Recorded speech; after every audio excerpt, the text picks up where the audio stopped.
Steve Gamache with a Chef Knives to Go Quick Look product video, and this time we're looking at the Takeda Classic Series Aogami Super Nakiri, the large version. This line of knives has a core steel of Aogami or Blue Paper Super reactive carbon steel. The heat treat's about 62 Rockwell on that. They do it by hand, but that's approximately the heat rating.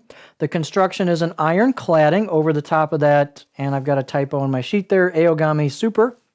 The cladding does have a Kudauchi blacksmith finish over the top of that. And one of the main differences between this and their stainless line is this has a more textured finish, and the stainless line, the cladding, the KU finish is much smoother than this. And so these have a little bit more character from a visual perspective. The weight on the knife is pretty darn light at 5 ounces, 141 grams. Blade length, these will vary quite a bit in dimensions from knife to knife. So if you want something particular like, hey, can I have a tall one or a long one? Mark might be able to sort through a couple and maybe provide you with something a little more towards your liking. So they vary quite a bit, or they can, I should say. Blade length is about 167 on this sample, and the overall length about 300. The spine thickness on this one is about 2.2 back here over the heel, but about 2.5 back there and about 2.2 in the middle. So pretty similar all the way through. Height on this one, again, they vary quite a bit. This one's about 55.2 back here at the chin, heel area, and in the middle it's about 57.5. So again, they'll vary a little bit. The handle are typical nice handle they put on these, which is an octagonal rosewood ebony ferrule. And the circumference on this one's about 2 7/8 right here, which is slightly smaller than the standard 3 inches, which ergonomically I think fits the knife perfectly. Let's take a look at the close-up of this interesting looking blade. So this is a typical classic KU finish on their knives. Got some texture to it. Here's your embossed kanji and symbols. AS for Aogami Super. They've got kind of the standard grind, or the way they do their knives, the way they hammer them. They've got a little bit of a concave to the main blade flats, just a slight amount.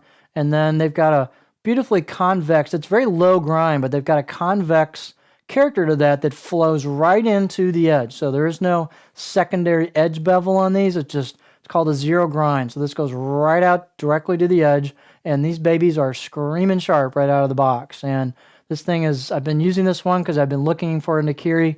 I've never purchased one to this point, and this one is sticking in my board if I don't watch it. It's really, really sharp, and it's held an edge extremely well. Takeda is known for really quality treatment on their Aogami Super. Just a note, they put a pretty good glob of epoxy or whatever they use on the handle tang junction to seal that up, which I think is a great feature myself, and that keeps you from having to get any water in there over time and rusting the tang. And so you don't have to be as worried in a pro or home environment about that feature. Let's take a look at it on our board and look at the profile of the knife. Balance point, by the way, on this particular one is just about right on the money on a pinch grip for me. So it's right about there. My pinch grip's like almost right on top of that. And so it's a very neutral balance point for me with the pinch grip. Let's look at it this way. So here's your edge profile, and it's got a kind of a low, gentle curve throughout. It's not super flat. Here is the choil shot, and you can see it pretty much maintains that thickness all the way through till you hit the grind on the knife. Despite that low grind, this thing separates soft product extremely well. It tends to be fairly non-stick, pretty darn non-stick actually for the thinness and tallness of the blade. Yet it doesn't really wedge too much in harder things like carrots. You'll get a little bit of that, but it's so darn sharp that helps move it through those products. So it's really kind of defies what you would normally expect on a grind this low, but the knife is very, very thin.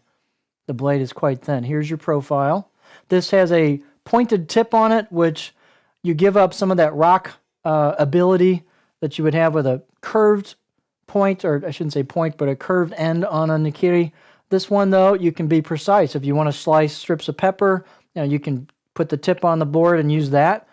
You can get a little more precise with cuts on things like shallots and onions and garlic and things like that with that pointed tip. So you give up one feature, but you get another. So it's all about compromise. But there's your profile on this. As I said, this baby is extremely sharp. It's held an edge very, very well for me in the limited use.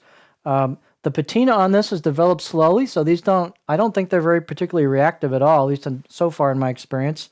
And it's a great knife. It's got a precise, light, nimble feel to it. It goes to ingredients extremely well. It kind of has that Nakiri that Takeda mystique to it, and it's just a really nicely crafted, nice performing knife, and a favorite amongst a lot of people that are heavy Nakiri users. They really like these.